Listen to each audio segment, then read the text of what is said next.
was and how can he fix it now? The protagonist calmly raised his hand and thought that they were just naked. Ruffle loudly asked, what if the necromancer was hanged in the square? Alan, looking away in fear, asked what he said. The third prince, kneeling and with tears in his eyes, asked loudly, if not the protagonist, then who could have done this? Did he really do such a bad thing? After a while, Alan looked up in amazement at the radiating aura. He pressed his lips together and squinted, thinking that it was some kind of freak. Harmond, heading in his direction, turned to the prince and asked if he really came alone. The protagonist, clenching his hand into a fist, said that Charlotte had been sent to school. The deputy should explain this situation to him. Was it really the royal family? Harmond said that when the ambassador from Aslan was received, there was no declaration of war or anything like that.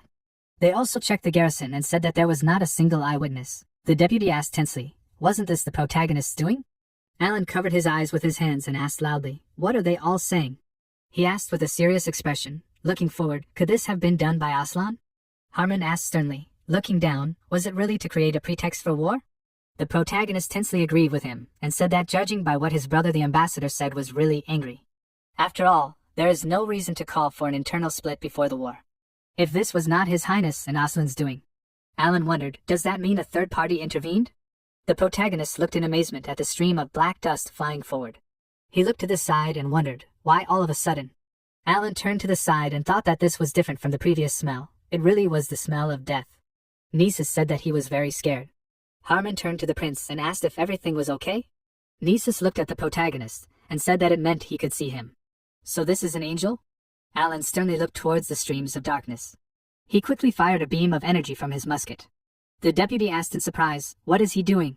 The protagonist closed his eyes while aiming and thought that he was dangerous. Harmon would not even recognize him. Alan quickly fired forward and thought that even he realized too late. Will he admit that they did wrong in the square? The protagonist directed a stream of energy forward and loudly asked Gaia to grant grace to the believers. Nisus looked at the light from the beam of energy rushing towards him. He instantly created a shield around himself, preventing the energy from getting in. Harmon, covering his face from the flow of wind, turned to the prince and loudly asked, what is going on? Alan clenched his teeth and looked to the side, standing under the flow of wind with energy, and thought that he had gone crazy. What is this? The system window notifies that this is the staff of the commander of King Nisus. The king, looking at his shield, said that there is a crack on it. The protagonist deserves the title of angel. Alan sternly looked to the side and fired a musket, and thought that he had too little preparation. He needs to choose the right prayer. The protagonist loudly called out to Harmon. The deputy looked at him in fear and asked loudly, what was that just now? The protagonist loudly ordered him to close the garrisons and border areas. The deputy should not let the townspeople get close. Alan, shooting a stream of energy forward, said that no one would be hurt today. Nisus, standing on a magic circle, said that it would be too difficult to resist him now. Next time they would fight properly. The protagonist, looking at the powerful streams of energy with a serious expression, loudly said that as he wished. He quickly shot holy energy from his musket. The beams instantly flew into Nisus's body. The king, looking at the beam of energy, told him not to rush. Even if they do not do this, then the next time they meet, he will definitely kill the protagonist. Alan sternly looks at the remaining magic circle after Nisus's disappearance. He lowered the weapon to the ground, clenched his hand into a fist, and loudly said that this is very bad. The protagonist gritted his teeth in disappointment, and thought that he can't do anything. It seemed that this was not the most difficult. Harmond, running quickly towards him, loudly called out to the prince, and said that he did everything as he said, but this magic circle. Alan interrupted him and asked if the deputy could see the magic circle. Harmond, looking down tensely, said that he did not know for sure, but it seemed to be movement magic. There are only a few wizards on this earth who can control it. The protagonist thoughtfully put his hand on his chin and thought that there was a pier in the bay with seaweed. The king was experienced enough to escape. He remembered the past. Nisus asked with a terrifying look, is Alan the angel he was looking for? The protagonist, coming out of his memories, thought that the king knew him then. He has recently become famous, but the only place he can target is the Black Church. Is Nisus one of the members of the Black Church? Alan was probably too smug. Besides, he is Aslan. Harmon looked at him with a puzzled expression. The protagonist turned to him and said that Aslan and the Black Church were connected. The deputy asked why he thought so. Alan asked with a serious expression, if the deputy saw this evil spirit now, he would understand. The protagonist thought that his status window was more precise. Some time ago, the system window notified that this was Nisus and his features, destroying everything around him, a warlock and a necromancer. He has unlimited devotion to Aslan. Currently, Alan looked at his musket seriously. He ordered Harmon to bring something to record. He needs to send information to the Imperial Fortress. After some time, smoke appeared on the floor from the red magic circle. Haima looked at Nisus, who appeared from the magic circle, and said that he had finally appeared. He asked in confusion why his face was like that. Nisus raised his hand and said that he did not remember agreeing on a meeting. Haima looked at him sternly and said that he had questions. What happened in the square? Was it him? This man has ruined Aslan's reputation. Haima angrily grabbed Nisus by the hand and asked loudly, is he really ignoring his right to leadership? Does the king even know how many victims there were? For a defective person like him. Nisus, looking horrified to the side, interrupted him and asked, what do you mean defective? An ambassador like Haima, what has he done for Aslan? Nisus, turning to the side, said that he is not loyal to the god of death, but only to Aslan. He, looking forward with an ominous look, said that following Rakama's orders, he commands this place. Haima, raising his hands in fear, asked, what is he talking about? After all, he is the only ambassador of Aslan. Nisus, leaning on his staff, said that Rakama had given him the powers of an ambassador too. When the banquet begins, they will use the third prince to stop the heavenly army. The ambassador, looking at him with fear, asked, what does this mean? Nisus quickly approached him and said that he did not want to listen to any objections. He turned to the side, raised his hand, and said that he would erase Humate from the map. The ambassador must be careful not to get caught. The kingdom will soon collapse, and the reason for this was the murder of Aslan's priests. No one except them knows this bad side. This green land will soon become Aslan's land. Nisus said that about Alan. Haima said loudly that they were organizing a secret murder for him. Nisus stopped in front and said that he knew about it. Does he know that this is so interesting, the one who ordered this, Darina? He put his hand on the sheet of paper that appeared. The ambassador looked at him in surprise and asked if he really wanted to say that the seventh prince was already dead. Nisus, raising his hands in front of the streams of sand, did not confirm this and said that this could not be done. Although the princess considers the main character small, he does not have the simplest abilities. He used two dissimilar powers, and this was unexpected. Kaima asked with a puzzled look what it meant. Nisus looked at him with a terrifying look. He said that it meant that Aslan might need Alan. After some time, the protagonist, clutching a piece of paper in his hand, turned to Harmon and asked if it was really a telegram from the kingdom. The deputy, looking down, put his hands behind his back and said that he was sure of it, because he had taken it alive. The telegram said that they needed to meet with the ambassador and end diplomatic relations. Alan looked at this angrily and asked, why such an answer? He just couldn't accept it. Raphael, looking away in surprise, asked what he said. The protagonist, handing him the telegram, said that he had heard everything. Isn't Aslan also involved in all this? The third prince is now responsible for diplomacy. What should they do then? Raphael asked angrily and loudly how it could be him. The banquet must go according to plan. Aslan wants to settle the relationship, that's why he arranged this banquet. The protagonist said angrily, does this make any sense? Raphael raised his hand, closed his eyes and asked, even if it doesn't, then what? Alan asked, does he really admit that they did wrong in the square? The third prince said that the people should rule now and they shouldn't do anything strange. The protagonist doesn't have to worry too much. Vice Captain of the Golden Cross Oscar is also here. Alan asked with interest, is he really that strong? Raphael loudly confirmed his words. He smiled and said that Oscar was a person who communicated with the first vampires in real life. Therefore, the protagonist doesn't have to worry about the Lich. Alan said that he didn't mean that, the one he worries about. The protagonist put a crumpled piece of paper on the table and without finishing, thought that there was no Lich among them. During all this time, he had many fights and he would be able to defeat the Lich, but his people. He doesn't want to participate in a losing cause, but this is a different level. Alan looked down sternly, his lips pressed together. Raphael looked ahead in surprise and said that although he knew that the main character did not like it, but it was a common cause. Alan put his hands on his knees and said that it was not even funny. He looked away seriously and said that they should mind their own business. The main character would use the powers of the Inquisitor given to him by His Majesty.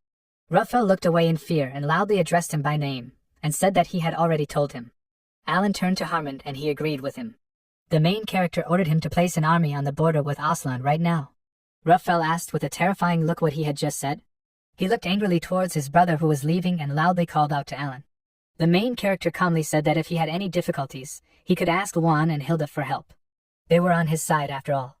Harmon said that there was a red and yellow cross and a corps of gnomes. Alan, walking away, ordered him to send a note to Janet in the northern room. The deputy must gather all the armed forces. The third prince looked at him in amazement, raised his hand and loudly asked, is he really going to do this? Did the protagonist really want a war? Alan, stopping, said that this was all in order to prevent war. He confidently looked to the side and said that they would do it so that if Aslan attacked, they would not even scratch the fortress wall. Until that moment, it seemed to him that they were living in harmony. Now the protagonist does not intend to follow Aslan, so they must convey everything to the ambassador. If Raphael wants peace, he must sit and do nothing. Alan turned to Harmond and he looked to the side. The protagonist, walking down the corridor, said that before the full meeting, he must call Oscar. He sternly looked down and thought that something needed to be done. After a while, the knight stepped on the ground, shaking it. Many knights are standing near the arch holding weapons in their hands. Red Cross, people and dwarves look forward. Knights in golden armor looked forward. Harmon put his shaking hand on the windowsill, looked at the walking people and asked, "What is this?" He quickly looked back and said loudly that they were talking about something else. Weren't they going to have a welcoming banquet between the states? Raphael tensely raised 2 fingers to his head and turned to the ambassador. He opened his eyes and said that, unfortunately, the military power was led by the 7th prince. The 3rd prince dissuaded him, but he did not agree.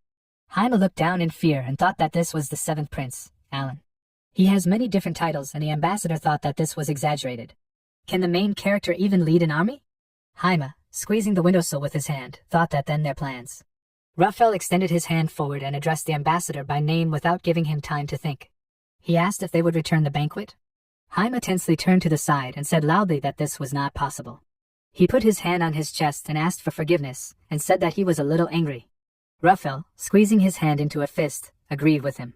The ambassador asked if he could ask him for a favor. The 3rd prince looked at him with interest and asked, "What is he talking about?" Jaime said that he would like him to leave him a gold cross. The ambassador quickly said in his ear that if he leaves. Raphael, hearing what he said, asked what he was talking about. At the same time the emperor, sitting on a chair, tapped his finger and said that because of him he gave too short an answer to his grandson's letter. The Fomorian hangs on chains with his head down with spears in his chest. The Celt, closing his eyes, leaned over and said that no matter how great the Duke is a vampire, he cannot penetrate the sacred empire alone. That is why the emperor asked him specifically about who is behind this. The Celt quickly headed towards the vampire. He looked ominously at the frightened Fomorian and asked, "Is he really saying that it is Darina?" The Duke lowered his head, shaking, and said that he was not lying. The Celt leaned over and said that that was enough for today. He addressed the Red Cross and said that they should hand over Luan so that he could take charge of the imperial palace for a while. The emperor, looking sternly forward, enveloped his body in energy and said that he himself would pass judgment. After some time, people were standing in the banquet hall. The protagonist looked down at them and said that there was nothing that magic could not do. He held a glass in his hand and said that it was calm now. Alan thought that he had changed the location of the banquet on Raphael's instructions. Although it did not matter where the troops were located, something would still happen. Raphael turned to the discouraged Alan. The protagonist asked, wasn't he with the ambassador? The 3rd prince looked sternly forward and said that he had fled because of Oscar. Raphael thought that he would pierce his face. He put his hands on the railing and looked at his brother and asked, "Is this his order?" Alan asked, "Isn't the 3rd prince from the enemy state?" Raphael must take his status into account. The 3rd prince approached him closer and asked, "Does the protagonist still not like the banquet?" Alan confidently looked at him and said that he did not like him from the start. While everything is quiet, they need to stay put. Raphael calmly addressed his brother by name and said that he wanted to ask him something. The protagonist looked down and asked, "What was it?" The 3rd prince pointed to the side and said that it was that woman. Alan asked, "Is it his mother?" Raphael said that it was that black-haired maid next to her. The protagonist will probably ask how he spotted her. Alan calmly asked, "Does the 3rd prince really like her?" The system window notifies that this is Charlene, 25 years old. Her features, seduction, she is a master of charm. She has a bad character, is hypocritical and prone to threats. Alan read the description and said that she is not normal. Although she does not look like some kind of energy vampire. Jaime, quickly running in their direction, loudly called out to the prince and said that he was looking for him. He smiling said that it turns out the prince is here. Raphael, quickly looking in different directions, turned to the ambassador and asked if he really came with Oscar. Jaime, smiling, said that he had urgent business, so he searched the entire banquet hall. The 3rd prince looked in his direction with interest and asked, "What business?" The ambassador said that time is almost up. The main character looked away in surprise and wondered, "What time is it?" Nisus asked to greet him. People heard loud explosions in horror and loudly asked, "What is it? Is it really an earthquake?" The floor quickly began to split from strong shaking. Nisus instantly appeared from streams of dark dust and said that the time had come. At the same time, Charlotte, looking to the side, asked if he had never seen chain mail. This chain mail, made by the dwarves, was a gift to her from His Majesty. Harmond, holding his hands behind his back, said that even if you looked at it for a short time, it was noticeable that it was very good. Charlotte, looking at him, asked, "Is this too much for her?" The deputy calmly said that this showed how much he valued her. The main thing is that she should not complicate his task. He means the title. Charlotte has risen too high. She said that she is accompanying the seventh prince. The ground under their feet immediately shook, not letting her finish. Harmond, looking at the breaking ground, loudly asked, "What is this?" Huge tentacles quickly crawled out from under the ground, breaking it into pieces. The deputy, looking at the huge monster, loudly asked, "Is this really a chimera?" He, looking to the side, loudly ordered everyone to prepare for evacuation. Charlotte, looking forward in fear, loudly said that there was an image of runes on the floor. Harmon asked, "Is this really a magic circle?"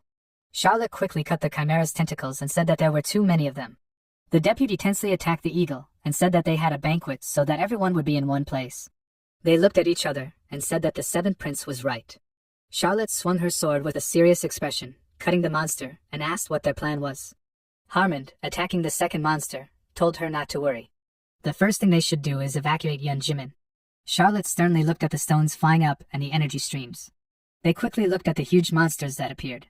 The protagonist, standing surrounded by dust, said that the unpleasant smell was getting worse. He looked towards the ambassador holding Raphael hostage and asked if this was the chaos plan they had prepared.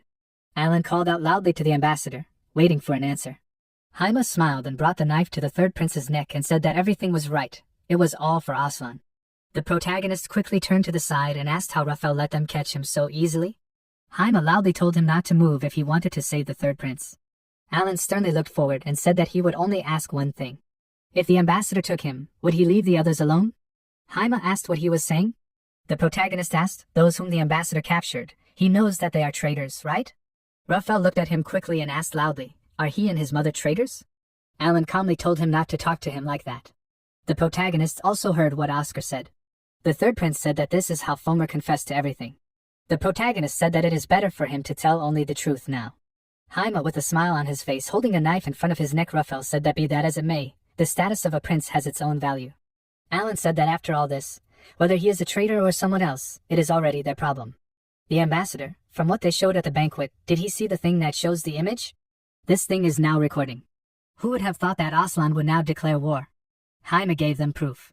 The protagonist did not like this banquet from the very beginning. He quickly walked towards the ambassador, said that Aslan organized everything and this made him regret. He confidently looked forward and said that Nisus would not be able to cope with all these troops. Nisus asked who said that he could not. The building shook rapidly, showering stones from the ceiling down. Alan looked back tensely and wondered what was going on there. What was this vibration? The floor under the protagonist's feet instantly cracked. He looked down in fear, falling from the collapsing balcony. The protagonist angrily said loudly that it was all this freak. Nisus looked at the falling Alan and said that he had finally come. He quickly grabbed the protagonist by the throat and said that he missed the angel. Nisus ominously looked up and offered him to come with him. A magic circle formed on the broken floor. Nisus said that he would take his power. After some time, the monster with its head flattened on the floor made a loud sound. Harmond, looking at him, said that they had put things in order. Charlotte, looking forward, said that it was all thanks to him. The knight ran quickly towards them and loudly called them by name. The deputy looked at him in surprise and asked what the situation was in the banquet hall. The knight said that there was no one there. A huge hole had formed there, and it was assumed that everyone had left through it. It appeared not only in the banquet hall, but also in several other places. Charlotte looked away in fear and asked what this meant. Did he really mean that the seventh prince had disappeared? At the same time, hands were lying among the stones and dark smoke. The protagonist, leaning on the ground with his hands, raised himself and asked what had happened. Alan thought that it seemed to him that he had fallen into the hole along with that undead. If this was not a hole, then a curvature of space. Where was he now? The main character began to put on his cape and heard someone say that he was a damned idiot. Haima loudly said that because of Alan, all plans had failed. Nisus, standing in the distance, asked the ambassador to calm down and asked if he couldn't predict this outcome. They didn't have time to talk, they needed to find the seventh prince first. They had entered that passage together, so he must be that way. The protagonist, hiding behind the rocks, wondered why everyone was crowding together. He looked away angrily and wondered if they were really trying to tell him he was the only one who got here. It didn't matter that it wasn't finished, but didn't they think it was unfair? Alan was supposed to be here with Raphael and Oscar. It would be hard for him to guard the protagonist alone. Nisus turned to the seventh prince and said that he knew Alan could hear them. The protagonist, crawling on the ground, thought that he needed to hide the body first. Nisus said that this was Aslan's training center, and that plans had been in the works for a long time. Alan looked down in surprise, raising his bloody hand. Nisus asked if he even knew how many sacrifices would need to be made to carry out the plan. Because of the main character, everything is in vain now, and he was just about to lure Oscar here and kill him, but after the destruction of humanity. He said with a terrifying aura in his eye that Aslan would appear from the wasteland.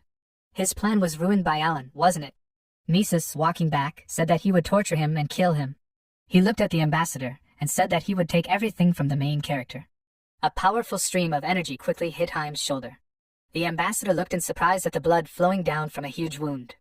Alan, coming out from behind the stone, said that he did not understand him. He raised his hand with a mask on his head and said that people like Nisus treat people like insects.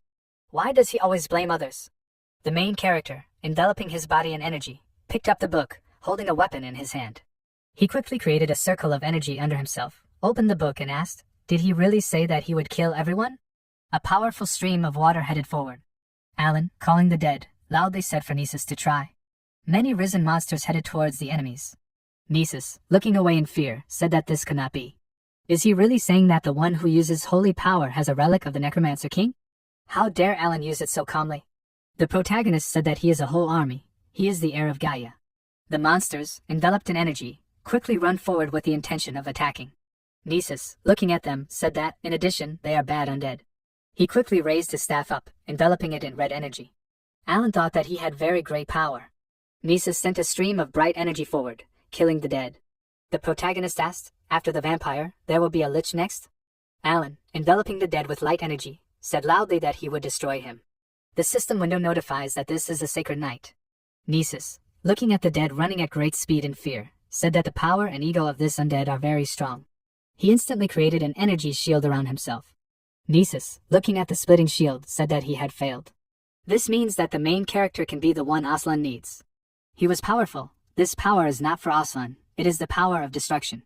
Nisus, directing beams of powerful energy around, said loudly that he would kill him. Haima, looking tensely in his direction, asked, they will not be able to cope with him, maybe they will just run away. Nisus asked, they are already at home, where is he going to run?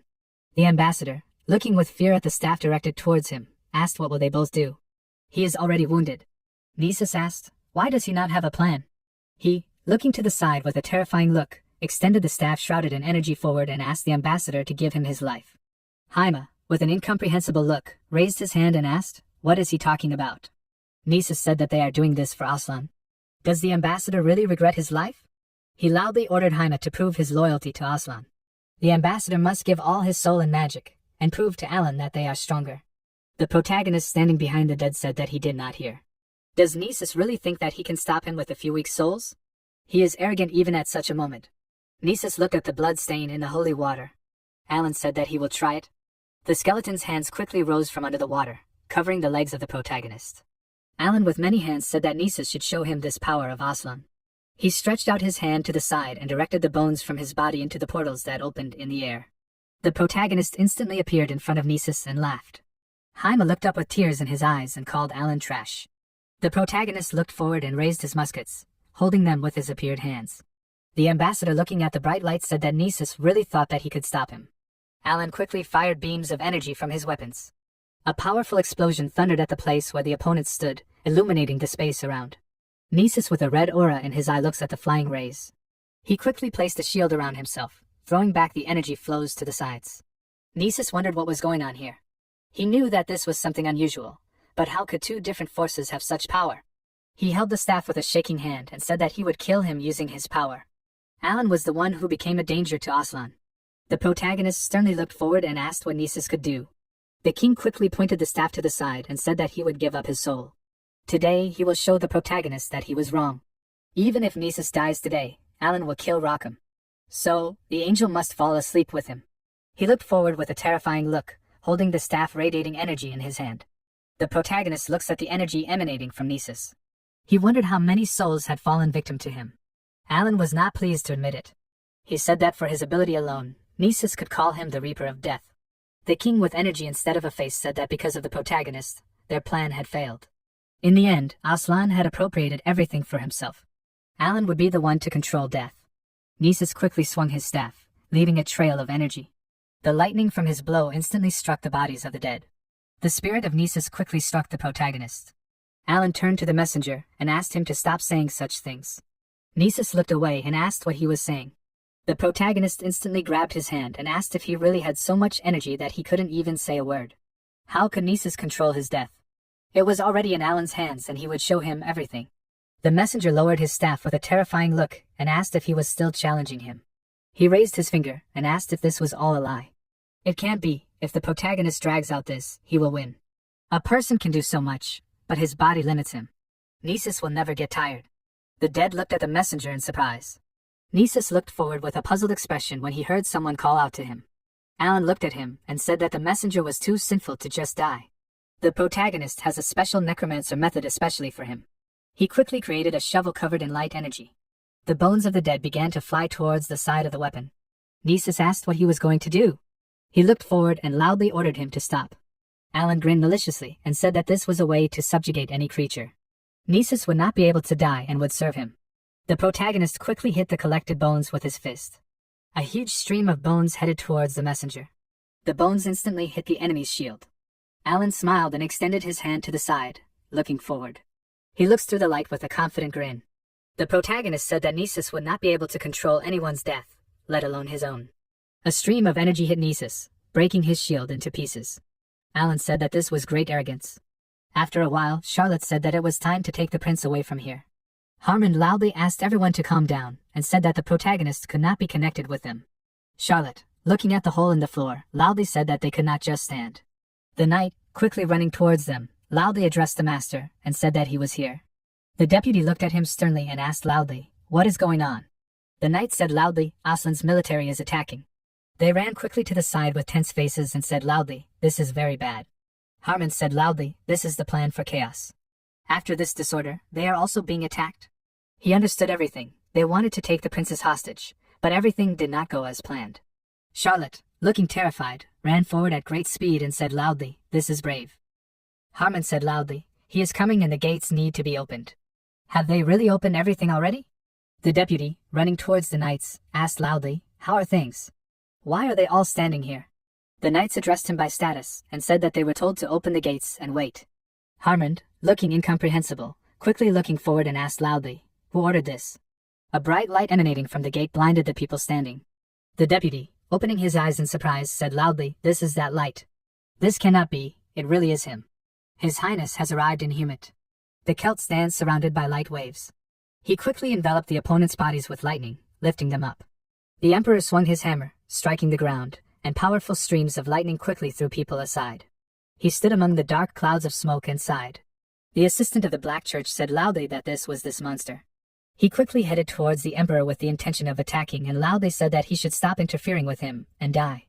The Celt instantly squeezed the blade of the sword with his hand. The assistant said loudly that this could not be. This was definitely a blind spot. The Celt asked, "Does he even know how big his sins are?" The Emperor, looking down at him with a terrifying look, said that this was obviously a waste of his time. The assistant looked at the sword in fear and asked, "What is he saying?" The Celt sent bright lightning into the sword, completely enveloping it. The assistant's body was quickly enveloped in lightning, and he screamed loudly in pain. The knights quickly covered their faces with their hands from the powerful stream of wind. Charlotte looked tensely at the swirls of smoke and said that it was very big. She thought that it was His Majesty. The Emperor, looking at the clouds of smoke, said that there was something he had to achieve. A bloody wound had formed on his hand after the battle. The Celt, with a stern look, clenched his hand into a fist and thought that these battles were causing him pain. Was he already getting old? The Emperor, looking back, asked where Oscar was. The knight said that he had mixed with the crowd and he could not find him. Nowadays, magicians die young. The Celt, with a serious look, told them to forget and let Alan tell them. The knight said that the seventh prince had also disappeared somewhere. The Emperor laughed, looking at the knights. He said that the grandchildren and Oscar had disappeared somewhere, and the traitors had defamed the name of His Highness. The knights loudly ordered everyone to evacuate and stand in a row. The Celt said that it turns out that they left everything and disappeared somewhere. The Celt looked away with lightning from his eyes and asked how he could get rid of his indignation. He quickly lowered his hammer and said loudly that Aslan started this first. If they want war, then the Emperor will give them war. He will give all the honor to the courtiers of this palace. The Celt with a terrifying look loudly ordered the knights to bring Rockham's head right now. The knights in shining armor loudly accepted his order. After some time, the main character with a bloody face lying on the floor wondered what happened. Alan, remembering what was happening, thought that for sure, he brought down a huge number of blows on the lich, which deprived him of strength to knock him down, and then the main character does not remember anything. Alan, sadly looking down, thought that the fact that he fainted is not surprising. The main character, surprised, looking forward, wondered what kind of tree is this? Is he really tied up? A bucket of water flew quickly to the side. The slave looked at Alan and loudly called him an angel. The slave put his hand on his chest and loudly said that he had finally woken up. The protagonist asked with a puzzled look what it was and why were they all naked. He loudly asked them not to come near him. The slaves enthusiastically raised their hands and loudly said that their savior had woken up. Alan asked if this could be explained. After a while, Damon smiled and put his hand on his chest and said that he would introduce himself. He said that they were slaves captured in this place. They were captured for experiments and sacrifices. Their lives were taken from them. One day, a warrior appeared and punished the undead that was chasing them, giving them salvation. The holy water that the angel made returned his taken life. Damon smiled and loudly said that the angel was very good, and the water too. Before that, there was no way to rejuvenate the body. The protagonist congratulated them on this. Alan asked, so it turns out that when he fainted they were looking after him? Damon confirmed his words and said that they were very grateful that he helped them out. The main character came here from Ms. Tina. Alan asked with a puzzled look, what Tina? The slaves loudly asked him to greet the mistress. The slave looked away with a smile and said that she should come here. Tina raised her hand and agreed with him. She greeted everyone with a calm look. Alan looked at her and wondered, could this really be a dark elf? Damon pointed at her and said that the mistress was Aslan's true heir. The main character asked, so she was Rakama's daughter? Tina sadly looked down and agreed with him and said that even though Rakama would deny it. The slaves loudly asked, what was she talking about? If Rakama knew that an angel had descended. Alan thought that he only needed to say what was asked. He asked, where was the exit? Damon looked away in fear and said loudly that it was very dangerous to leave now. The war was very tense now. The main character tensed up and asked, what war? How long had he been sleeping? The slaves said that about 3 months had passed since the angel fell. Alan looked away in fear after hearing this. He asked, has he really been here for 100 days? At the same time, White Alphys put his hand on his head and thought, he was sure that he was following the map, but where was he anyway? White, looking at the red light, said loudly that he was looking for his son. The huge monster looked at him, breathing out powerful streams of wind from his mouth. White asked, did he really not know? He raised his hand and agreed with the monster, and said that he would not ask. White, smiling confidently, said that it was very difficult to look for him. The protagonist had been unconscious for 3 months. He asked how they had taken care of him all this time. They told him that they had washed him with holy water. Maybe it helped to some extent, but it's unlikely that it was just the holy water. It was the tree that helped him recover. When they fought Nisus, there were no trees that big. It turned out that it was the power of an elf named Tina. Emperor Aslan Rakama, he has a lot of children, among them Tina was the 30th. The main character remembered the past. He asked with surprise how many wives he had. Tina asked, maybe only one? Alan asked, really only one, is that impossible? The elf said that all his children are the children of his slaves. The main character, coming out of the memories, thought that these were children born not out of love, but only for experiments. Rakama's blood and powerful magic. They say that he conducted many experiments, mixing the blood of different races. He wants to get a powerful child to implement his ideas. Rakama did not like Tina. From the past, Tina as a child. Rakama said that he heard that the Black Order needs healthy slaves who will live a long time. Damon should send her. Damon, looking at him, said loudly that Tina is just growing slowly, but that is the nature of elves. Rakama said that Damon was also guilty of simply observing. He ordered him to go with him. Damon loudly asked him to think again. In the present, Alan thought that they were saying that they were forced to come here. The protagonist thoughtfully put his hand on his chin and thought that this was certainly interesting. In a country where necromancy is used, the ability to be friendly to nature is considered a large tree. Tina, looking at him, said that she could not put an angel on a hard floor, so she hung him on a tree. The protagonist asked, are trees soft? Alan, thoughtfully looking to the side, said that he understood everything, but still wanted to go home. The slaves, tensely looking to the side, loudly addressed the angel. The protagonist, putting his hand on his side, said that he says that he is Alan. He is not an angel at all, but an ordinary person. Damon, folding his hands, said that they saw a miracle with their own eyes. The protagonist, looking at them, thought that it was amazing. He said that he has somewhere to return to, so they should understand him. Tina turned to the angel with a sad look and asked if they could go with him. Alan asked in surprise what she was talking about. Tina said that they couldn't live here for so long either. Since this was the headquarters of the Black Order in the first place, they would send someone soon. Damon said with a serious look that they wouldn't bother him. Tina turned to the angel, or rather Alan, with a sad look and said that they would go with him. They would find a suitable place for them and leave. The protagonist calmly looked ahead and thought that in general, he didn't really care. Besides, their elven powers could help him. Alan said that he would take only 2. They thanked him loudly for that. After some time, the protagonist said that he, of course, understood that there was no land worth anything in Aslan. He covered his hand from the flow of sand and said that this was too much. The protagonist stopped and asked where the city was. Damon with sand on his head said that they were also involved in this. He didn't even know where they were. Alan with a doomed look wondered if he had really set out without a plan. They quickly looked in the direction of the loud scream. The protagonist looked ahead in surprise and asked what it was. Tina looked down with interest and asked him to wait. She put her hand to her ear and said that it was knocking and screaming.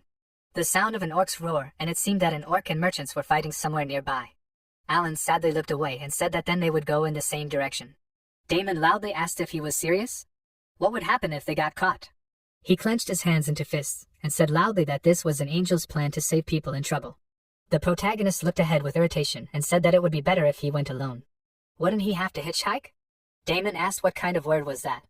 Alan apologized to him. After a while, the merchant smiled, folded his hands in front of him, and said loudly that they had helped them so much. The main character smiled, raised his hands to the sides, sitting on the box, and said that there was no need to thank them. The merchants loudly said that this was impossible. He had never seen so many skeletons. Alan was the best necromancer he had ever seen. The main character thought that this was not true, he was ordinary. They would not have even thought that a prince from a prosperous kingdom was walking around here. It seemed that they did not even distinguish between magical power and holy power. Hans, a 28-year-old alchemist, entered the room and thought that it was probably not him. Someone asked who was behind him. The merchant said that he was assigned to them from above. He should not have accepted this assignment. The merchant cannot trust what the alchemist says. Hans loudly asked what he was saying. The alchemist quickly put his hand on his chest and loudly said that he was a very amazing and capable alchemist. The system window notifies that his features are alchemy, amazing character, talkativeness, and luck. Alan looked at him ominously and asked, "Is this really an alchemist? Can they talk alone?" Hans looked at him in surprise and asked, "Is it really with him?" The alchemist refused him and said that it was impossible. The merchant quickly grabbed his cloak with his hands and quietly asked, hadn't he seen the protagonist use magic? The second merchant said that with such a level of ability, he must be from a prosperous family. The merchant quickly pushed the alchemist aside and loudly said that they would better go out. Hans loudly said that they hired him. Tina calmly turned to Alan and asked, "Do they need to go out too?" The protagonist, looking away, said that as they wish. Tina sadly looked forward and asked, "Can she then have one skeleton?" Alan asked, "Why do you need it?" She said that she wants to see the sacred bones and touch them at least once. The protagonist thought that she was also crazy. He raised his finger and told her to stand there in the corner, just so that no one could see. Tina thanked him loudly. Hans looked at the skeleton tensely and asked what was going on there. Alan asked if he knew how to distinguish magical power from holy power. The alchemist thoughtfully put his hand on his chin and looked down. The protagonist calmly asked if Hans knew who he was. The alchemist asked, waving his hand. He didn't seem to have said a word. There was a war going on outside and Aslan was being pushed back by the Holy Emperor. Alan tilted his head to the side and crossed his arms and asked why he was doing this all of a sudden. Hans said that Aslan was getting desperate, using the hostages, the crown princess and the prince, to delay the war. If the hostages were returned safe, a truce would be considered. Until then, Aslan would not give any answer. Aslan's strange behavior continued and rumors began to spread, prolonging the war, referring to hostages that never existed. In addition, there is talk of trying to find the real princes. The alchemist, looking down tensely, said that he could not even think that Alan was the last prince. Maybe he thinks there is no chance? The protagonist said that Hans does not know how to lie. Thanks to the alchemist, everything became clear. Then he thinks that he can bury him in the desert? Alan does not think that he wanted the guy to know his identity. Hans interrupted him, loudly asked why he was treating him like that. The alchemist loudly asked him to spare him. Looking into the bag, he told Alan to take this. If it is useless, then he can just throw it away. Hans held out the object forward and loudly said that it is a dragon's scale. This is what he needed. The alchemist, smiling, said loudly that they will take the protagonist to the dragon's lair full of treasures. After some time, a skeleton sits on the sand under the dark sky. Tina asked if he felt hungry. The skeleton shook his head quickly from side to side. She, kneeling in front of him, asked then, what keeps him alive? The skeleton wrote with his finger in the sand that it was holy power. Tina, looking at him sadly, thought that, as expected, the angel's body moved not due to magic, but due to holy power. She asked if he had a soul. The skeleton looked forward without saying anything. He wrote in the sand that he did not have one. Tina said that then how could self-awareness exist? The skeleton wrote that they moved by will. Any holy power, mana and magic have their own will. Tina, looking away, thought that she did not understand, because she only had a superficial understanding. All undead angels had self-awareness. Does it mean that it is born from will? The undead controlled by necromancy with the help of magic did not have self-awareness. She saw how priests bless water, turning it into holy. Creating holy water out of nothing is strange. Angel abilities are not only unique, they are contrary to the natural order of things. As if this power is not from their world. It is like using the divine power of creation. Tina said loudly that it is true, Lord Alan is a real angel. The skeleton looked at her and wrote in the sand that he does not know. Damon called her by name loudly and suggested that she go back inside. Tina looked in his direction and agreed. After a while, she opened the fabric and turning to the protagonist asked how the conversation went. Alan said that they had just finished. It was a useful conversation. She looks at the alchemist kneeling in front of the protagonist. Alan said that this man says that there is a dragon's lair in the northwest. Tina asked in surprise, is it really a dragon? Hans quickly looked to the side and said loudly that, more precisely, a lair where a dragon once lived. The protagonist said that the alchemist said that there was a lot of gold and treasures there. Hans even brought dragon scales from there. He went there with his group of mercenaries. Tina, looking forward, said that the place he was talking about was probably Aslan's ancient tomb. If so, there really could be parts of dragon scales there. Damon said with a calm look that he had heard stories about a dragon guarding this tomb. Tina asked, did Aslan even tame the dragon? This is an ancient story, now it is difficult to say how true it is. Hans, kneeling, looked at the protagonist and asked to believe him, because he was telling the truth. Alan, thoughtfully looking away, asked maybe they should go and see? This place could serve as a good base for a man. He raised his hands and addressed the angel. The protagonist agreed and said that the alchemist should lead them. Hans, looking at him happily, thanked him. Alan put his hand on his head and told him to remember that if the alchemist was lying, he would bury him on the spot. Hans, fearfully, agreed with him and said that he would do everything possible to serve him. After some time, under the dark sky, a tree stands among the smoke. Alan asked how the alchemist knew about this. Hans said that the man who sold him the scales told him about it. He was hungry and fainted right on the street, so the alchemist shared food and water with him. After that, since he had nothing else, he gave what he could and told everything he knew, saying that it could be useful. In the end, the words of that stranger did not seem untrue to him. Although his statement that he killed the dragon right in the lair seemed untrue to Hans. They entered a huge dark tomb. The alchemist, smiling on his face, looked around loudly and said that he told you so, it is true. The main character, looking to the side in fear, said that it is really so, there is a dragon. Hans, smiling, looked to the side and said that he told you about the place where he used to live. Can they judge for themselves what century they live in? They quickly looked to the side, standing among streams of smoke. The dragon with terrifying energy in its mouth hung in the air above them. Its body was enveloped in streams of fire. Hans, looking up, said that so he did not live here before, but still lives here. The dragon quickly opened its mouth, emitting a stream of energy from it. Alan thought that this was very bad. They quickly covered themselves with their hands from the flying stream of fire, and screamed loudly. The protagonist looked up in fear, put on his mask and thought that he was a fool for believing that guy at his word.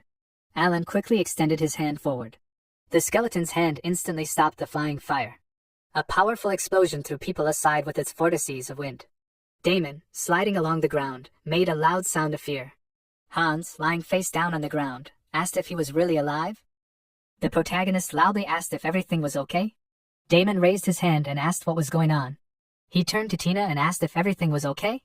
She looked at the bright light in surprise. Alan, walking forward, wondered what was going on. He looked at the huge dragon lying on the ground. The protagonist looked at him tensely and thought, this dragon, he was already mortally wounded, wasn't he? Alan found his behavior very strange. So the merchant who sold Hans the scales didn't seem to be exaggerating. How could an ordinary merchant handle such a dragon? The alchemist, quickly running towards him, loudly addressed Alan and asked, what is this? The protagonist turned back and asked, can he see? This is the dragon whose existence Hans so vehemently denied. The alchemist pointed his finger to the side and loudly said that he was not talking about the dragon. He was talking about that huge thing in front of Tina. Alan looked away with a calm expression. He quickly looked forward with horror on his face. A huge skeleton standing in holy water lowered his hand. The protagonist looked up in amazement and wondered, what is this? It's a very big thing. Alan threw his head back and asked, "Is it really his fault?" Hans angrily clenched his hand into a fist and loudly asked, "Who else could summon so much sacred energy?" The alchemist screamed loudly and said that it was looking at them. He loudly asked the protagonist to do something. The skeleton with a terrifying red aura in his eyes looked forward. They quickly looked at the stones falling down. The skeleton bowed and said that he was the Lord of Death, the one who gives life. His name was the King of White Bones Dano Janhaja. Alan asked in surprise, "Is this really the King of White Bones?" The protagonist thought that fortunately he did not look hostile. Tina looked forward with admiration and said that this was a very big angel and this was very cool. Damon extended his hand and addressed the lady. Alan thought that he simply extended his hand to block the attack. So, it turns out that he summoned him? The protagonist looked at Janhaja and asked, "Is it really him who summoned him? How freely does he move and can he get out of the lake? Doesn't Janhaja know this too?"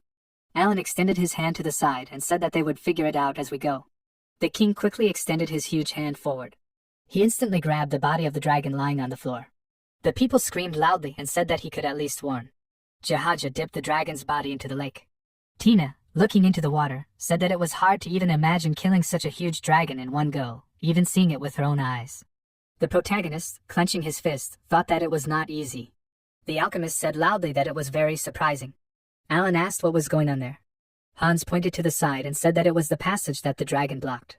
He looked at the bright light in amazement and said loudly that there were treasures there and that they were now very rich. The alchemist called out to Alan loudly and asked if he could ask the King of White Bones to move it for them. The protagonist, sighing heavily, said that this was really serious. Alan asked, "He was an alchemist, right? Didn't he have any items with a spatial pocket with him?" Hans, sitting in gold, stuck out his tongue and asked if he really thought they were so common. Spatial magic was historical. Janhaja interrupted him and turned to the owner. The protagonist looked at him and asked what he needed. The king looked down and asked if he was okay. Alan asked what he meant. Janhaja said that he didn't look like an ordinary summoned creature. The protagonist sighed tiredly.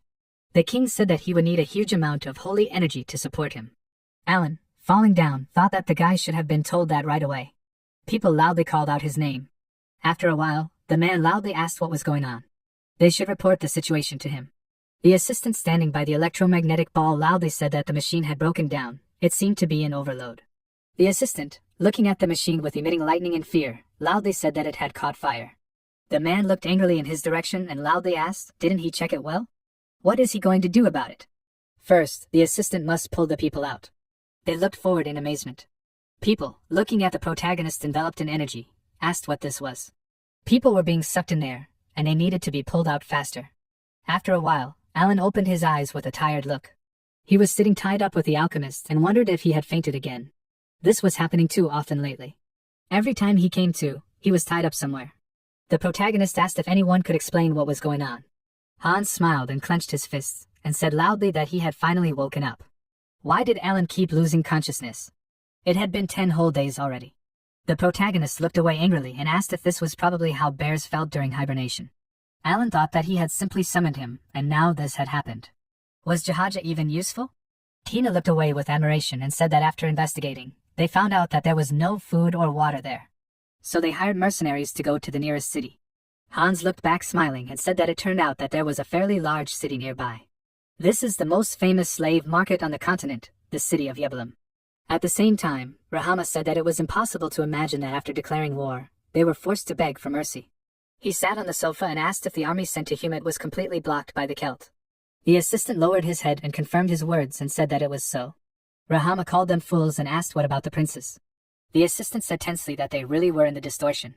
So they were definitely somewhere in Aslan's territory. Rahama clenched his teeth in anger and asked loudly if he was trying to play with him. The assistant bowed and loudly asked for forgiveness. Rahama, with a terrifying aura in his eyes, said that he did not like it. The assistant said that at least it was known that they were being held in Aslan. The man loudly addressed the Lord and said that the Holy Emperor had sent a reply to his letter. Rakama happily raised his hand and said that it had finally happened. He asked if the contents were favorable. The man shook holding the tray with the letter in his hands. He said in a trembling voice that he could not decide. The Lord quickly reached out for the letter and told him to stop and give it here. Rakama picked up the letter and read it. The letter said that the Holy Empire demands 2 things from Aslan. First, pay tribute to the Holy Empire for the next 20 years. Second, Emperor Rakama must take full responsibility for the war and surrender. The Emperor quickly tore the letter, throwing the scraps of paper aside. Rakama loudly asked if this old freak dared to provoke him. He clenched his teeth in rage and loudly called the Celt a freak. They will see who will win this war. Rakama turned to the lords and loudly asked them to listen, and they answered him with consent. The emperor stepped on a piece of paper lying on the floor and loudly ordered them to immediately find the princes and make them kneel before him. If they dared to say strange things, he would immediately cut off their heads. They would find them before the Holy Empire, cut off their limbs and change their faces beyond recognition. They would send the heads as a gift to the Holy Emperor. The assistant lowered his head and said that there was good news. It seems that the third prince is in the slave city of Yebelum. Moreover, the crown prince of the Holy Kingdom, Luan, is also in Yebelum. Rahama quickly grabbed his face with his hand. He struck him and asked, "Did the assistant really call this good news?" The emperor looked at the bloody fist and said that this monster was aiming for their heads. Rahama thought, both princes are in the same place. Did they also do the severing of the connection with the undead? If the other missing princes are also gathering in Yebelum, what do these freaks think of him? The emperor ordered the vassals to listen and told them to move their army and burn Yebelum immediately. The vassal asked loudly what he was talking about. Yebelum was Aslan's sacred land. Rahama asked not to make him repeat himself and said that they could not allow the Holy Kingdom to manipulate them anymore. He looked away with an ominous look and ordered the city to be quietly blocked so that no one could enter. The vassals must kill every creature inside to show this old man. After a while, someone called out to Alan in the desert. Hans, kneeling with his hands on the sand, said that they would indeed sit like that and do nothing. The protagonist, sitting on his back, said that he had not really thought about it. The alchemist said that how dare he treat him like this just because he was tied up during the journey. Alan, looking ahead tensely holding a bottle in his hand, told them to forget. Don't they think the city is a bit noisy? Damon said it was time for the slave column to pass. Does the protagonist know why this place is called the City of Slaves? There is a coliseum here just for slaves. It is famous for its constant fighting. Alan asked with an indifferent look, do people really enjoy this? The slaves just agreed to it. He quickly looked forward, noticing his brother. Raphael, with tears streaming down his eyes, closed his eyes as he walked tied up. The third prince asked how many times he had to tell him that he was a prince. The merchant smiled sarcastically, crossed his arms and said that of course it was, he just had to hurry. Alan rolled his eyes up with a tired look. He asked why his brother was here. After a while, there was a building under the dark sky. Hans loudly asked him to stop. Does the protagonist even know how much this costs? Alan sighed, calling him petty, and said that he saved him from the dragon, even fairly divided the treasures, meat, scales and other things. And Hans is complaining because of some piece of paper? The alchemist shook and said loudly that the protagonist called it a piece of paper. He quickly pointed his finger at the map and said loudly that this is a scroll of movement that can move 3 meters. Alan said loudly that it is valuable, but the place is not suitable to use it. Entering Yebelum with this 3-meter scroll is definitely not enough. Hans looked at him disappointedly, saying that they will only waste the scroll. The protagonist said angrily that means that it is nothing more than a useless thing. The alchemist said that he is glad that Alan finally understood it, but the feeling is different. He raised his hands loudly asking him to wake up and try to find something that can move people 3 meters. The protagonist asked, will anyone buy such a thing? He thought sadly, who would want to spend hundreds of gold coins for 3 meters? So, moving is not as simple as he thought. Alan said that with such efficiency, interdimensional travel is only a dream. Hans said that it is theoretically possible. The alchemist turned to the protagonist and asked, he himself already uses it, right? Alan pointed at himself in surprise and asked, really he? Hans asked loudly, has he ever thought about summoning the dead? The basis of this world is not one thing, the middle world where people live, purgatory where the souls of the dead go. The world of giants, which even the gods feared, and therefore imprisoned them, the legendary world of spirits. There are dozens of variations besides these. Like creatures, like souls, can easily pass through the walls between dimensions. Therefore, moving between dimensions is possible. Physically, bodies with a large mass will be difficult to carry even at the molecular level. Therefore, a huge amount of energy is required to break through the wall. Moving within one dimension is already difficult, and between different dimensions, doesn't it require power comparable to that of a god? Alan looked at the bright light, remembering the past. Lightning quickly struck him in the dark space. The protagonist, coming out of his memories, said that it turns out that Hans can be useful sometimes. Where did he study alchemy? The alchemist, smiling, said that he studied it on his own, relying on the research of his late parents. Hans collects treasures with such obsession because... Alan, interrupting him, raised his hand and said that he was not interested in this. The alchemist must come to the Holy Kingdom later. He will provide him with resources for research. If Hans wants to work for the Holy Family, he must come. The alchemist, happily looking forward, covered his mouth with his hand. He quickly stretched his hands forward, turned to Alan and said loudly that in fact, from the first meeting. The protagonist angrily put his hand on his face and interrupting him, said that now the problem is his brother. He looked sternly to the side and said that he wanted to enter quietly with movement, but it did not work. Alan looked up with an ominous smile and said that he would have to enter with noise. After some time, White loudly thanked the great teacher for healing. He looked away with a smile and said that now that Raphael was here, he was calm. It was too hard for him alone. Raphael looked away and said that he just helped him a little. He wiped a tear from his eye and said that he saw that the prince had grown so much that tears were flowing from his eyes. The emperor, turning to Raphael, said that it was great impudence to be so late. The Celt with an unperturbed look said that if the soldiers died, it would be on his conscience. Raphael looked at him, raised his staff and loudly addressed his majesty, and said that this was not possible. He tried hard to deal with the chief priest. He could barely restrain Qasim. The emperor looked away and said that it seemed that Raphael was getting old if he could hardly cope with such things. Raphael stood by the fire and said that it was time for him to stop being stubborn. What about the missing people? He hadn't expected even Oscar to disappear. The Celt thoughtfully put his hand on his beard, looking ahead. The emperor said that he would be here soon. Raphael asked him to stop being stubborn. They didn't even know where he could be. The foot landed quickly on the ground. The Celt looked away quickly and asked loudly, "Who is there?" He loudly ordered to say his name and raise his hands. Raphael looked away and asked if he received the message. The emperor clenched his hands into fists and said that it was just intuition, probably. The Celt asked Oscar would be able to return alive, no matter where he went. He saw Oscar and loudly called out to the vice captain. The emperor, getting up, said that it did not suit him. The captain, holding his clothes in his hands, said that he was delayed by orientation in the desert. Raphael asked, did he really cross the great desert of Aslan on foot? He told the captain to come here and he would heal him. Oscar, raising his hand, said that first of all, he had an important message. He saw the army of Rackham, but it was not heading for the Holy Kingdom. The Celt smiled and asked, is this really true? He got up and looked away with a serious expression and said that then their final destination would be his grandchildren. The emperor asked, where is the destination? The commander looked sternly ahead, recalled the past, and said that it seemed that he was closest in the direction of Yeblam. Celt asked, perhaps their goal was to protect the city? Oscar said that considering that they had taken out the siege weapons, it looked more like an attack than a defense. Is there something in Yeblam that they are afraid of? That is the only reason they would attack their own city. The emperor said that from now on, they will command separately. Celt apologized for asking this now. The commander calmly said that there is nothing wrong with that, he understands everything. The emperor ordered him to force them to capitulate. If they resist fiercely, he must kill them all.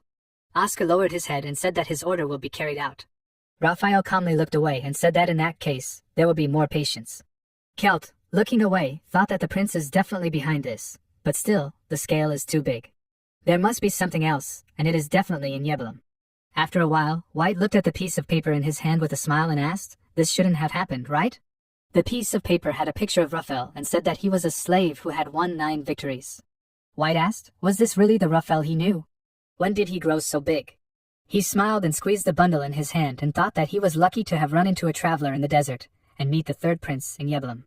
Now that he was attracting so much attention. White crossed his arms and leaned his back against the wall and said that it would be difficult to escape quietly. Should he wait for a while? He looked away with a sly smile and said that they say that a slave who has won 10 victories is granted freedom. Can he trust these guys? White thought that Aslan seemed to have figured it out.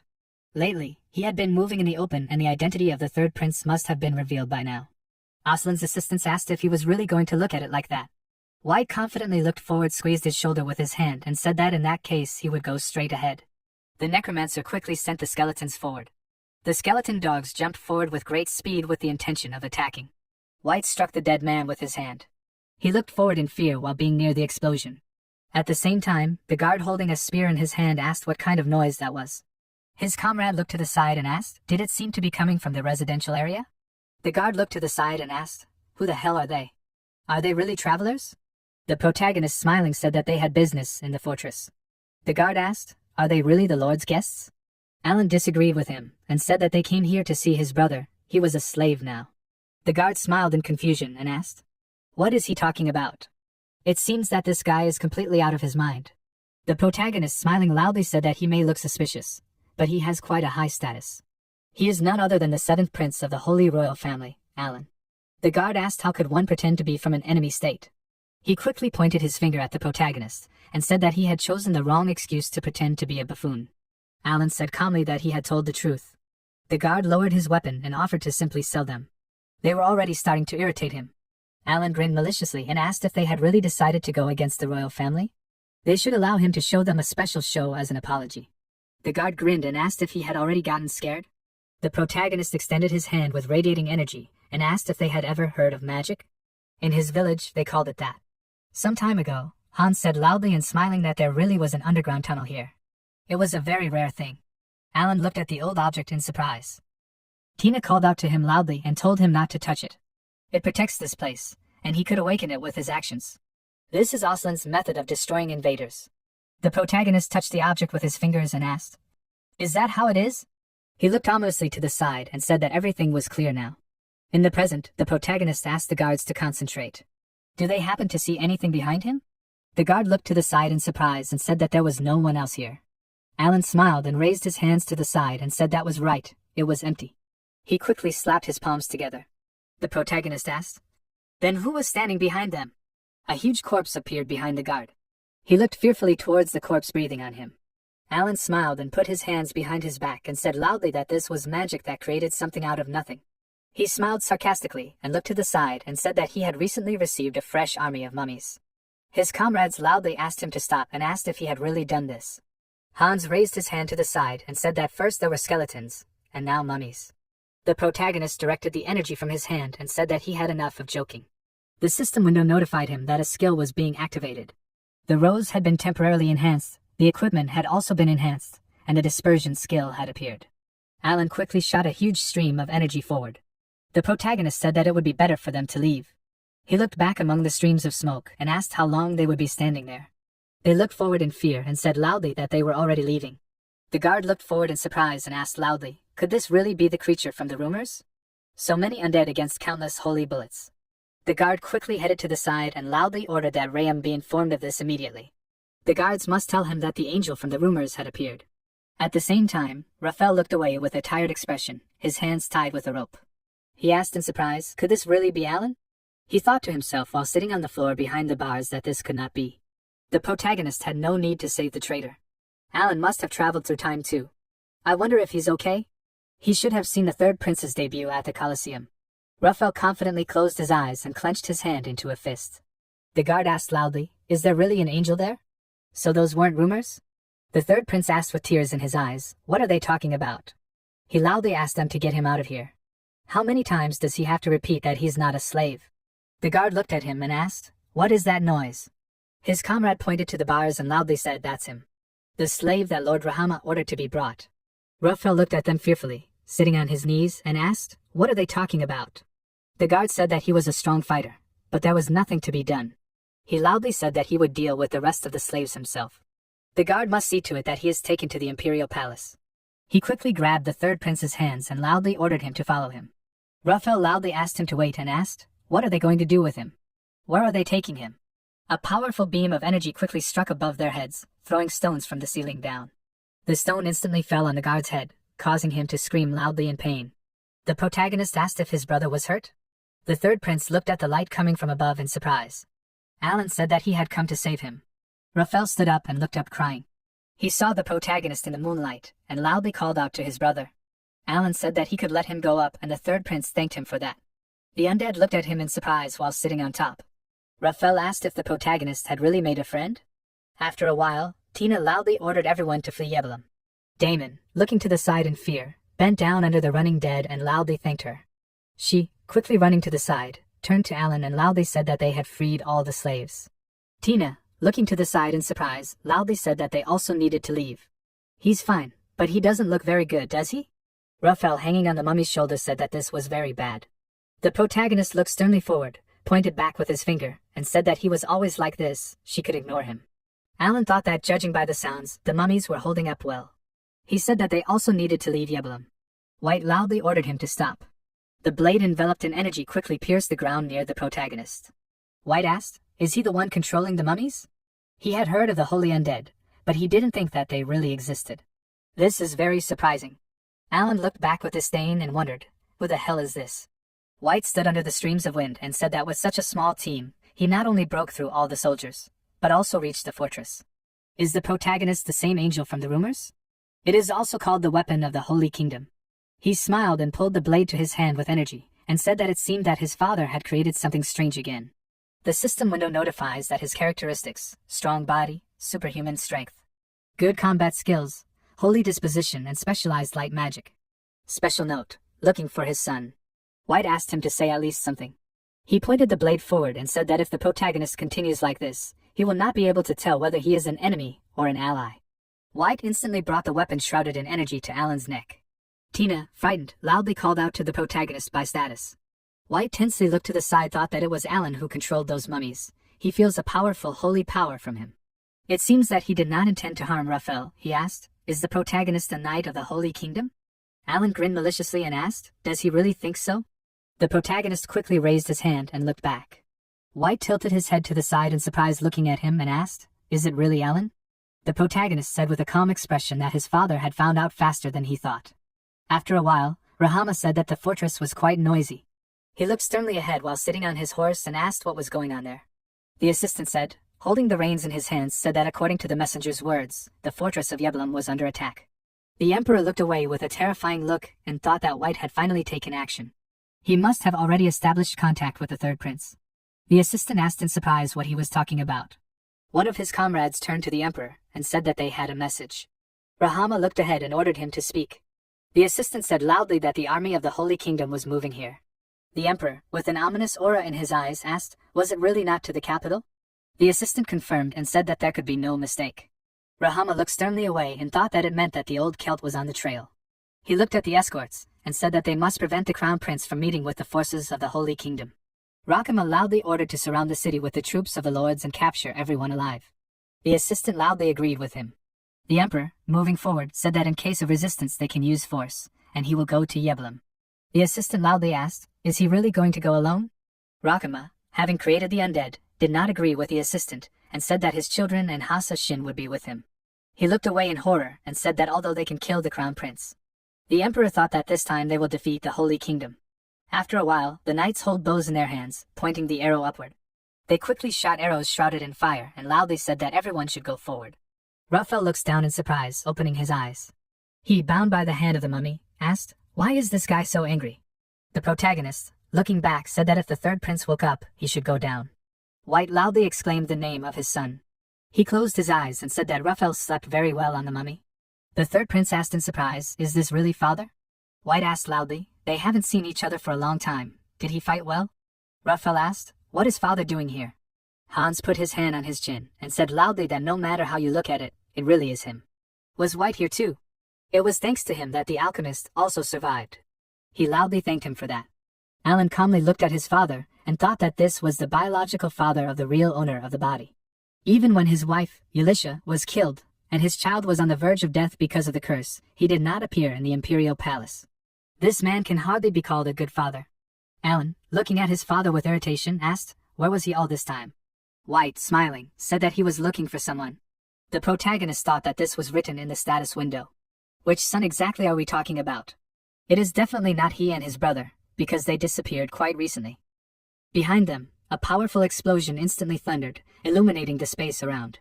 Alan looked towards his father and asked if this was really the Holy Kingdom. White disagreed with him and said that the sound of the trumpet was different. Tina looked away in fear and said that it was Aslan. Father was among them. This was the army of Emperor Rakam. The protagonist asked in surprise why they would attack their own city. White said that he had one thought. He smiled, put his hand on his neck and asked if it was because of him. White was the son of the Holy Emperor, wasn't he? He also had a legal right to the throne, and it seemed that they understood who Raphael was. Aslan probably thought that they were gathering forces. Alan sighed heavily and thought if he was laughing. Hans said that he had a trade certificate if they hurried. White interrupted him and said that it wouldn't work. Since they were ready to attack their own city, it meant they intended to kill everyone here. He put his hand on his side and said that they wouldn't care about his status. The alchemist clenched his fists and said that this could not be. White asked him not to worry, because he would become bait. The protagonist asked in surprise, what was he talking about? The father said that they came for him. He looked to the side and said that maybe he had never been a good father, but he could fight. If the emperor and his vassals attacked immediately, he would have to flee. White said that he saw that Alan was able to summon an ancient mummy. Could he summon anyone else? The protagonist calmly thought that there was still a rollback from the Bone King, but it would not last long. White smiled, looking at his son, and said that it was impressive. Then he would buy them time to retreat, but they should not linger. Alan calmly looked to the side, put his hand on the horse, and agreed with him. The protagonist mounted the horse and ordered them to saddle the horses. He said that while the father was buying them time, they would break through the castle gates. Alan looked at his father and said that if there was a chance, he should take care of the townspeople. White said that the protagonist would become a good holy emperor. Alan turned away and said that he was not interested, let the brothers figure it out themselves. Father said with a smile that he had answered in such a way that he did not want to say anything. White looked up with a calm expression and said that he would like to talk to him again. So they should try to survive to meet again.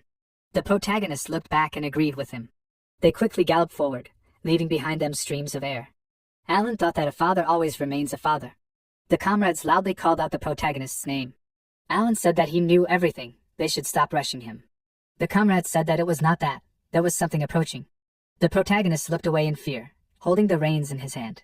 He wondered if they were really pursuing not the crown prince, but them? What was father doing there? Tina looked away with fear on her face and said loudly that they were hired killers. The undead were quickly heading their way. Alan gritted his teeth and looked up, saying loudly that they were too fast. He wondered if they were Rockham's children from mixed marriages. Someone said loudly that he should ignore them and just get rid of them. The protagonist thought that they were even catching up with them on foot. The frogs quickly looked to the side and directed a stream of liquid. Hans quickly jumped to the side from the green liquid pouring onto the ground. Raphael, shouting loudly, turned to Alan and asked him to save him quickly. The protagonist, looking tensely forward, directed a stream of energy from his hand and said loudly that seriously, how could this be? The cabinet quickly rose under the onslaught of energy beams. Raphael asked loudly, where did they even come from? The frog, quickly running forward, said loudly that they should ignore the mummy and focus on the man. Alan thought that this was bad, they wouldn't be able to distract them any longer. The protagonist looked in fear at Damon and Tina, who had fallen into the liquid, and called out their names. He quickly raised his hand, enveloping it in energy, and thought that in that case. The frog, without giving him time to think, quickly passed through the energy and loudly addressed Alan, said that the mummy was useless, even if he summoned more. Raphael quickly rose up sitting on his horse and loudly called out to his brother, telling him to look ahead. A huge elephant with assistants standing on it appeared in front of them. Raphael loudly said that it was Aslan's war elephant. The assistant, looking to the side, asked why the hired killers were chasing them. His comrade, looking down, asked what difference did it make to them. Even a fool could understand what they needed. They would simply crush them. The third prince, stopping in front of the huge elephant, screamed loudly. He quickly looked to the side and loudly asked his brother to do something. The mercenaries instantly fell down over Raphael's head. The protagonist loudly asked him to wait and said that he would do everything now. The mummies sat in a circle, bowing before the magic circle of bandages. They quickly became enveloped in energy, revealing inscriptions on the bandages. The elephants instantly raised their trunks, making loud sounds. The boards quickly flew apart from the powerful flow of energy. The boards came together, leaving a space with a concentration of energy inside. A huge wooden hand quickly grabbed the elephant, throwing down the assistants. Alan got down tiredly, and putting his hand on the horse said that this old man made bait out of them. He clenched his teeth in rage and loudly told his father to wait. At the same time, White quickly looked at the huge monster and asked, did they really bring so many weapons with them? He calmly put his hand to his forehead, looking into the distance.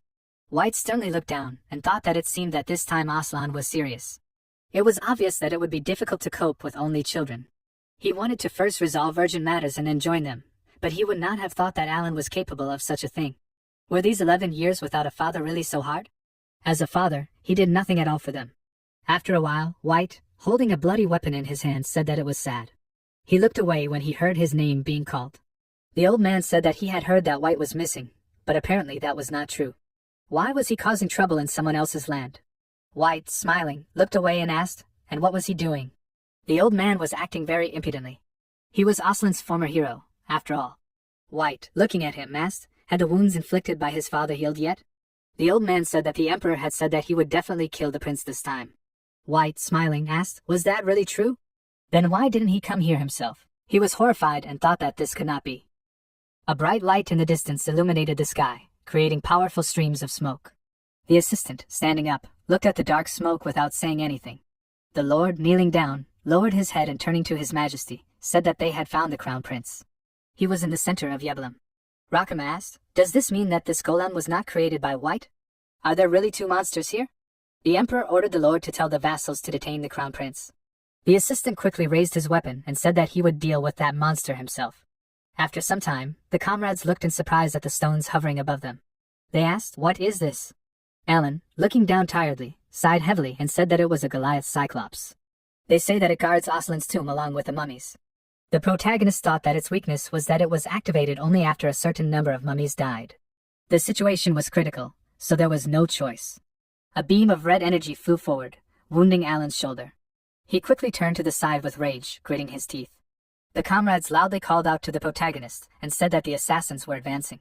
Alan, tensely looking to the side, waved his hand, resurrecting the undead from under the ground. The skeletons quickly ran towards the mercenaries. The wolf, with a terrifying look, instantly squeezed the skeleton's neck with his hand. The bandage instantly wrapped around the wolf's neck. The mummy lowered its hands down, cutting off the enemy's head. The snake wrapped itself around the body of the standing mummy, not letting it escape. Hans, putting his hand on the protagonist's shoulder, addressed him by status and loudly asked if everything was okay with him. It seemed that Alan had used too much holy power. The alchemist loudly asked him not to do this and to run away. The protagonist sternly looked at the powerful flow of energy in his hand and thought that it was really hard to fight without any good effects. If his holy power ran out, no amount of running would help him. The enemy loudly ordered them to surrender. He loudly said that if they laid down their weapons and obeyed them, they would be shown respect as a member of the royal family. They do understand that it is only a matter of time, right? Hans looked away tensely. He turned to Alan and asked if he should try to talk to them. They may be enemies, but they won't treat the prince rudely. The protagonist with a mask on his head raised his hand. He introduced himself loudly and said that he demands treatment that matches his status. Who is the commander here? The assistant asked if he was really trying to talk to them. His comrade holding a bow in his hand said that it looked like it. After all, they are in a losing situation now. Alan asked loudly again, "Who is the commander here?" The assistant looked down and said that it was him, and if the protagonist wants to surrender, then it is up to him. Alan asked loudly if it was him. Then the assistant should order his troops to retreat immediately. The assistant looked down, puzzled, and asked what he was talking about. Raphael raised his hand with a frightened look, looking at his brother. The protagonist looked forward and sighed heavily and ordered him to admit defeat, lay down his arms and clear the way for them. If they do not obey him, Alan will kill them all. The assistant asked if he has gone crazy. Doesn't the protagonist understand what situation he's in? Alan put his hands behind his back and said he was counting to 5. The assistant looked to the side and asked if he was serious. The comrade looked down tensely and asked if maybe he didn't understand the essence of what was happening because of his age. The assistant asked the protagonist to listen and said that negotiations weren't conducted like that. Alan quickly counted to 1. A stream of powerful wind headed towards the opponents. A bright beam of energy quickly headed towards the assistants. The beam pierced the body of one of them, cutting through the air. The protagonist, looking at the lake of mana, said that sometimes only strength can bring people to their senses. Alan said with an ominous look that he would repeat it again. They must clear the way for them. He quickly resurrected the undead and said that it would be as they wanted. He would send them after their commander. The skeletons with ominous faces looked forward. They quickly headed forward. Alan instantly appeared behind them and looked back at the powerful explosion. Rakama, looking at the skeletons, said he couldn't believe it. He quickly looked at the protagonist standing in the crowd. The emperor looked away in amazement, kneeling on one knee, and asked if he was really an angel. A while ago, a magician said that Aslan would be saved when the land once filled with blood would disappear, and green fields would spread out before him. The new land would be filled with lush vegetation, and nothing would be able to compare with it. The lord asked smiling, did he really say that this magician was the most famous in Aslan? The second lord confirmed this, and said that they say that all his prophecies come true. Rahama smiled and thought that everything was going according to plan. The negotiations with the third prince's faction were complete. All that was left was for the magician to lend them his power. The emperor placed his hands on his legs, folding them, and said that if what the magician said was true, he would be recorded as the greatest king in history. The magician asked loudly, what was he saying? He said that Rahama would go down in history as the worst king. The magician sees countless cities burning because of him. Many people are doomed to die. His arrogance and stubbornness will destroy Aslan. However, there is a good moment. The emperor will bring an angel to this land who will choose one of his children. Rakama quickly struck the magician, killing him. The emperor looked at his bloody hand with a terrifying look and said that this is another insect from the Holy Church Empire. He quickly headed to the side and ordered to throw the body into the desert, let the animals eat it. The magician, having died, said that even Neron has a holy and beautiful army. He is a creature that accepts only the chosen ones, the only person invited to the invisible world. A saint who is destined to save them all. Currently, a bright light is burning on the battlefield. Rakama, looking at the battles, thought that he understood this at first sight. Now Alan is still a boy, but after a while he will surpass the prince and become more dangerous than the Holy Lord himself. The Emperor, looking sternly to the side, remembered the words of the magician and thought that now the words of that old magician did not seem so strange. Rakama loudly ordered to grab the others. He said loudly that he would deal with the protagonist personally. The Emperor quickly pointed the shield at Alan with the intention of attacking. The protagonist, receiving blows, made a sound from tension. A powerful explosion thundered in the buildings, destroying them into many pieces. The protagonist, looking at the powerful streams of smoke, coughed and thought that this was a very amazing power. Rakama quickly jumped from the roof of the building towards Alan lying on the ground. The system window notifies that Rakama's traits are destructive ambition, self-destructive tendency of a tyrant, enormous magical power, exceptional physical abilities and excellent combat skills. The protagonist said loudly that this is King Aslan. He quickly ran away from the attack and thought that he needed to be more careful. Alan quickly extended his hand to the side, creating a weapon from energy. He quickly squeezed the staff in his hand and wondered why it became so heavy. The system window notifies that this is the Staff of Aman. The output power depends on the user's condition, from 50 to 200%. The healing effect is 10% and the effect on the weight of skills by 10%. The use of a divine artifact is made. The protagonist, enveloping his body in holy energy, ran forward and thought that he would have to strengthen until the indicators he needed appeared. The system window notifies that the increase in magical power from 100 to 400% and the healing effect is 20%. The effect on all skills is 15%. Alan, squeezing the staff with force, thought that this was not it at all. He looked forward and thought that it would appear faster. Rakama, with a terrifying look, headed towards him, raising his weapon up with the intention of attacking. The protagonist instantly turned to the side, blocking the attack with his staff. He pulled out his hands from behind his back made of bones and quickly headed back. Alan, taking muskets in his hands, directed the rays towards the Emperor. Rakama instantly raised the shield in front of him, preventing the rays from injuring himself. He ran forward with great speed, defending himself with his shield. The Emperor looked to the side in surprise. The protagonist instantly raised his shield and threw Rayam back. Alan quickly raised his head and looked at the weapon flying towards him. The Emperor, waving his staff, said that the protagonist was weaker than he thought. Alan fell to the ground with great force, breaking it into pieces. He, with a broken mask, coughed up blood from his mouth. Rahama moved forward through clouds of dark smoke. He grabbed the protagonist's bone hand. The Emperor, with a calm look, tilted his hand to the side, breaking it. He looked at the bright light in surprise. A beam of energy quickly flew up from the musket, hitting the enemy's beard. Alan, looking forward peacefully, holds his hand up, pressing the trigger of the musket. He, with a bloody face, told the old man to shut up. Where did he even get such an interest? Rahama, with an ominous look and a bloody wound on his neck, looked down. At the same time, Raphael loudly asked, "Does the enemy even know who he is?" He angrily headed through the rays and loudly introduced himself. The frog looked forward and said that even a child fights better than the third prince, although his divine power is really very high. Damon supported Hans with his hand and looked to the side and asked, "Do they have anything suitable for this case?" The alchemist put his hand in his bag and loudly said that he was already looking. They need to somehow buy some time. The brother loudly addressed Tina and ordered her to stop this and surrender. He told her to come back right now, give up the prince, and then her father would forgive her. The brother sternly looked to the side and said that only they could understand her. He did not want to fight her if this continued. Tina looked down and said that she knew this, but there was no other choice. The prince showed her real life. She confidently looked to the side, clenched her hand into a fist, and said that therefore she would fight for him. Damon quickly looked at her and turned to Tina. She held out the seed shrouded in ice in her hand. The skeleton with a terrifying aura in his eyes opened his mouth wide, exhaling streams of air. Rahama quickly ran forward, cutting down several skeletons, throwing them aside. Alan clenched his teeth, pointing his weapon towards the Emperor. Rahama instantly covered his body with a shield, blocking the beams. He hit the ground with his shield with great power, splitting it into many pieces. The Emperor quickly swung his weapon, directing a stream of energy towards the protagonist and throwing him back. Alan looked away in fear, creating a shield around himself and blocking the enemy's attacks. Rahama said that the protagonist had become much slower compared to the beginning. The Emperor jumped towards him with great speed, emitting a red aura from his eye, and said that it was time to end it. Alan instantly jumped to the side, not falling under the enemy's powerful attack. He bent down in anger and raised his hand, thinking that this was very annoying for him, but Rahama was right. His fighting style is already difficult to counterattack, and now the protagonist's sacred power is exhausted. Alan enveloped his weapon in energy, summoning the undead. The protagonist thought that every time he released sacred energy, It seemed as if he would soon lose consciousness. The summoned creatures could not even buy him time. This was the first time Alan found himself in such a situation. This guy had definitely changed. It was probably the after effects of using his life force. If he could stall for time, perhaps the protagonist would be able to come up with something.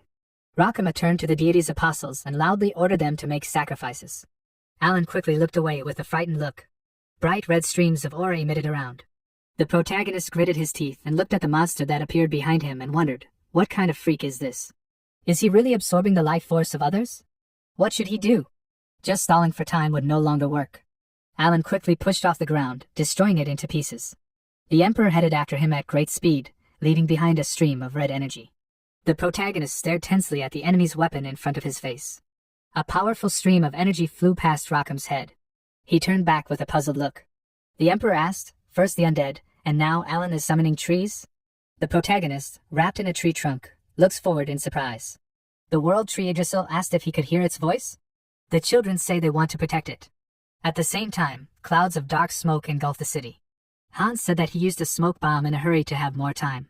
He covered his mouth with a cloak and asked why something like this was here. A huge tree wrapped in energy stands on the ground. The alchemist loudly asked, "Is this really Lady Tina?" They loudly asked her to come to her senses. Tina looked down in amazement and said that this was incredible.